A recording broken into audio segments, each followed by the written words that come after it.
So, how do you take a really powerful national law about government transparency and make it actually mean something in the smallest, most remote villages? Well, we're about to dive into an incredible story from Indonesia that shows exactly how one local initiative built public trust literally from the ground up. Okay, so first things first, you gotta understand the bedrock of this whole story. Back in 2008, Indonesia passed a law that guarantees every single citizen the right to access public information.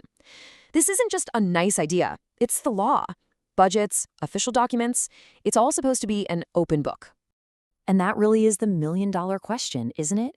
It's one thing to have a law like that passed in the capital city, but how on earth do you make it real for someone living in a rural village hundreds of miles away? How do you actually bridge that gap? Right, so let's dig into that core challenge, the right to information. What did it look like on the ground? Here was the real problem.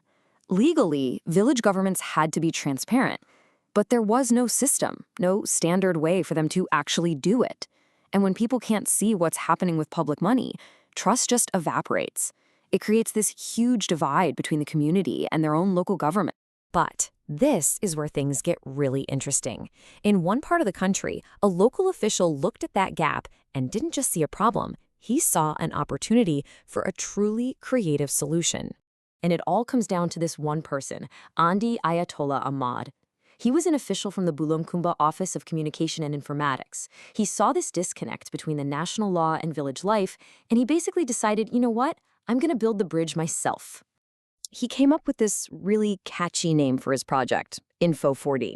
It's a clever little acronym, but what it really means is information flowing from the village up to the regional government. The whole idea was to flip the script on that typical top-down flow of information. Now, the absolute secret sauce to this whole system was creating a new role, the PPID. This was the real game changer. Just think of a PPID as a dedicated village information officer. It's one person in every single village whose entire job is to be the go-to source for public information. Simple, but brilliant. So, having a great idea is one thing, but making it happen, that's everything.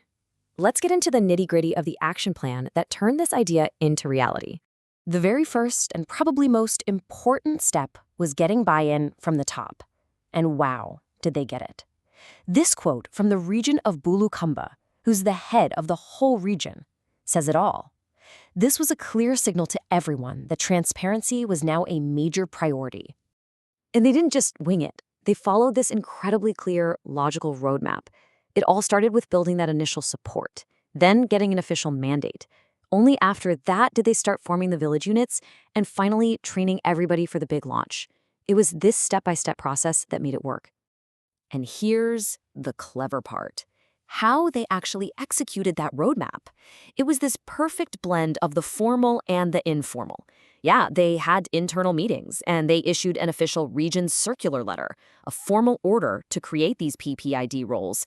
But then, they blasted it out on WhatsApp to get it to all the village heads instantly, and followed up with good old-fashioned face-to-face visits to explain what it all meant.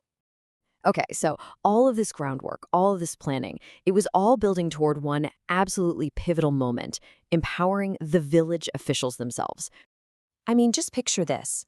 Every single person who was about to become a new village information officer, all gathered together in one room. This wasn't just some boring government training. This was about building a real community, giving them the skills they needed, and creating this incredible shared sense of purpose. And during the training, they didn't just lecture, they made it interactive. They asked questions like this to get everybody thinking and talking. It wasn't just an abstract concept anymore. They were asking them, what does this actually mean for your friends, your neighbors, your community? This event was also the perfect stage for the official kickoff. The vice regent himself actually came to launch the Info 4D initiative. That gave it a huge stamp of authority and was a great way to celebrate all the hard work that led up to that moment. So the launch was a huge success. But the real test, of course, is what comes next. What's the long-term impact? What does this actually do for the future of trust in these places? This right here might be the most powerful result of the whole thing. At the end of the event, they didn't just send everyone home.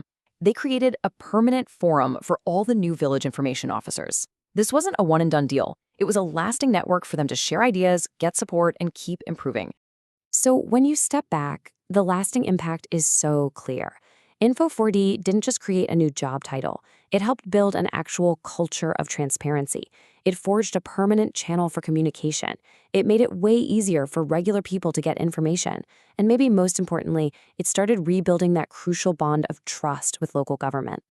You know, when you really think about it, the Info 4D story is so much more than a local project. It's a blueprint. It shows that with one dedicated person and a really smart plan, you can turn a big national law into something real and tangible on the ground.